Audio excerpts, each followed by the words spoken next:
5 semanas de juicio en la Corte del Distrito Este de Nueva York, un jurado ciudadano integrado por 6 hombres y 6 mujeres encontró culpable de narcotráfico a Genaro García Luna, exsecretario de Seguridad Pública de nuestro país.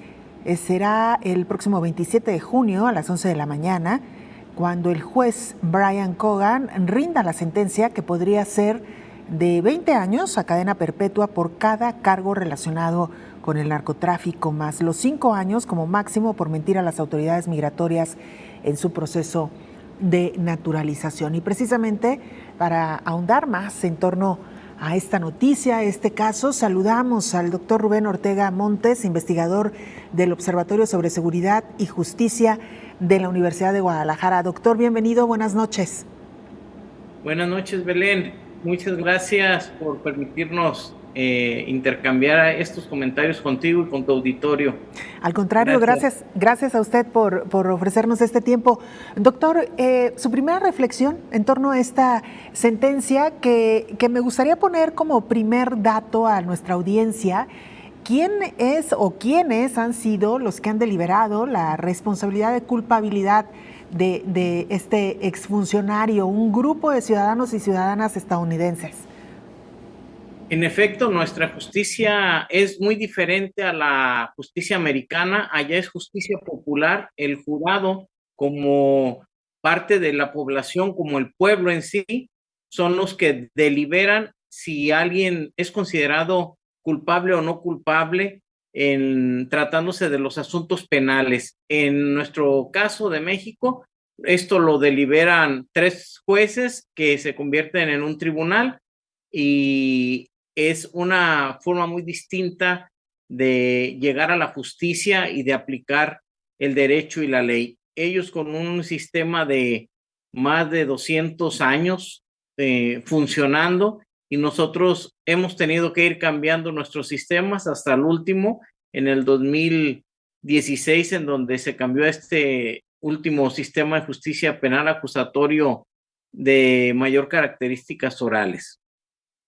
¿Cómo vio el desarrollo de este juicio, doctor? Poco más de 6 semanas en el que pues se llamó a testificar a personajes muy reconocidos dentro del ámbito de la delincuencia, valga la pena decirlo. En efecto, tuvimos la oportunidad de leer, cuando menos, y enterarnos que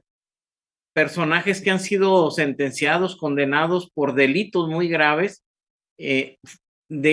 señalaron, indiciaron, imputaron, de hecho, y testificaron en contra de Genaro García Luna, pero también otros personajes, como fueron colaboradores de este segundo al mando en el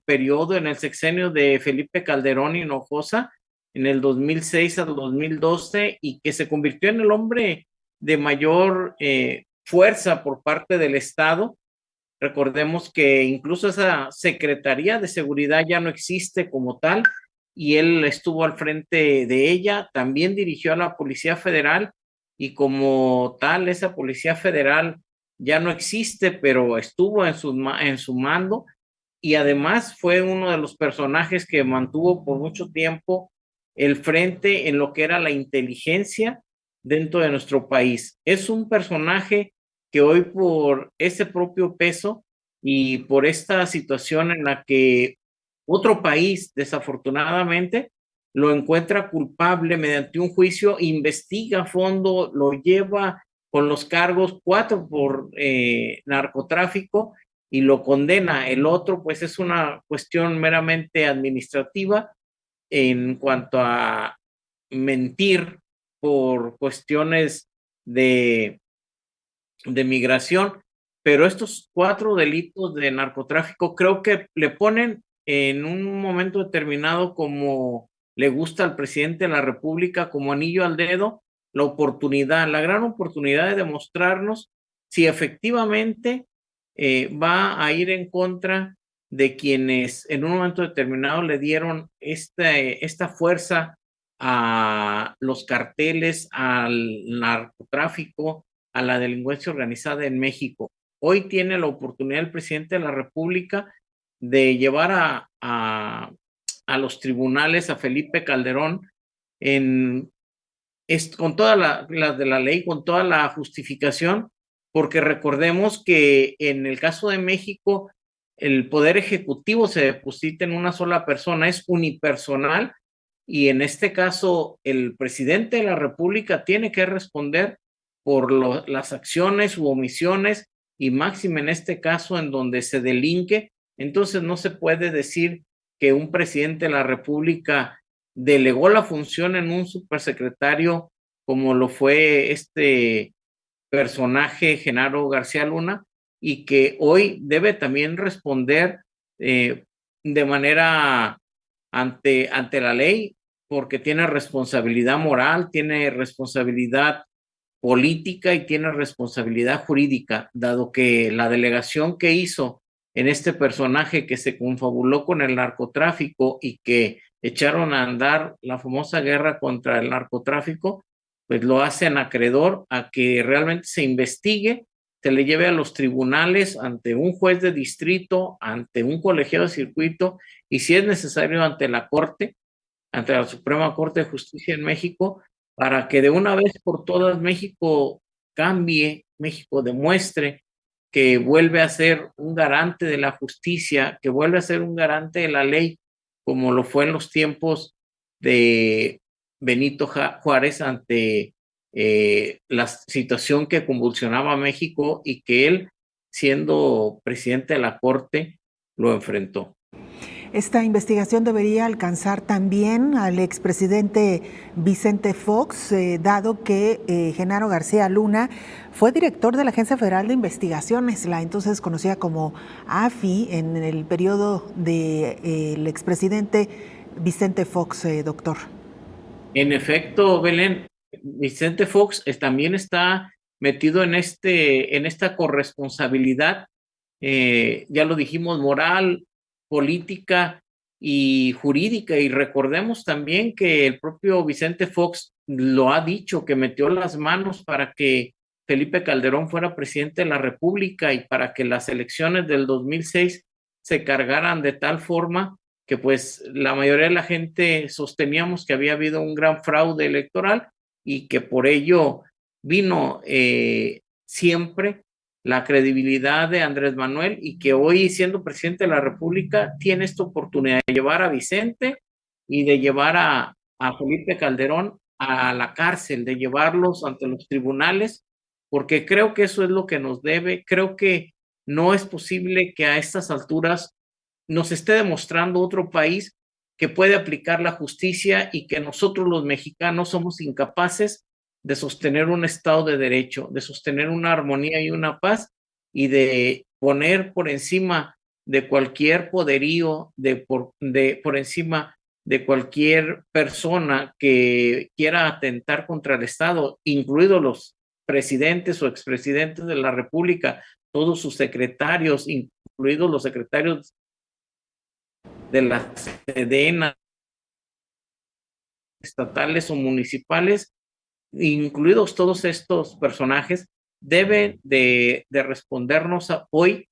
en parte al reflejo, al espejo que está viviéndose con esta condena a un alto personaje que es histórico en la histórico, pero vergonzante en la historia de México, ¿no? Que es un secretario de esta índole esté siendo condenado a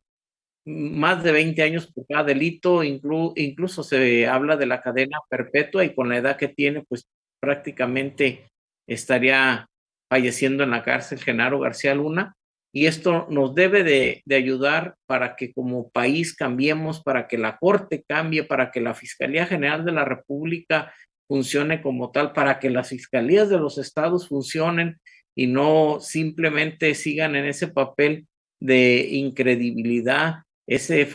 papel de falta de procuración de justicia, y que por ende al final no tenemos justicia en las cortes o en los supremos tribunales de justicia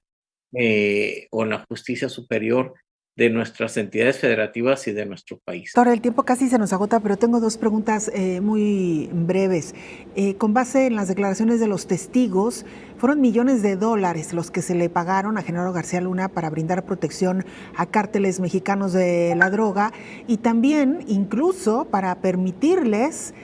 camuflajearse o infiltrarse en las corporaciones policíacas. ¿Pudo haber actuado solo o es, como usted lo ha dicho a lo largo de su explicación, pues una acción que tuvo que haber tenido el visto bueno y el apoyo de sus jefes, en este caso los expresidentes? Se tendría que ser muy ingenuo para pensar que el secretario, en este caso, hubiera actuado por sí solo. En un caso tan delicado, en una situación tan gravosa, tuvo que haberles dado vista a ambos, en su momento a Vicente Fox, estando al frente de la dirección que tenía, y en el caso mucho más de Felipe Calderón, tuvo que haber tenido el aval de estos dos personajes de la vida pública y que hoy se han confabulado en seguir haciendo negocio de estas situaciones. Vemos por su parte a Vicente Fox promoviendo la legalización de algunas drogas blandas y a Calderón defendiendo a García Luna en cada uno de los aspectos. Entonces, yo sí te respondería,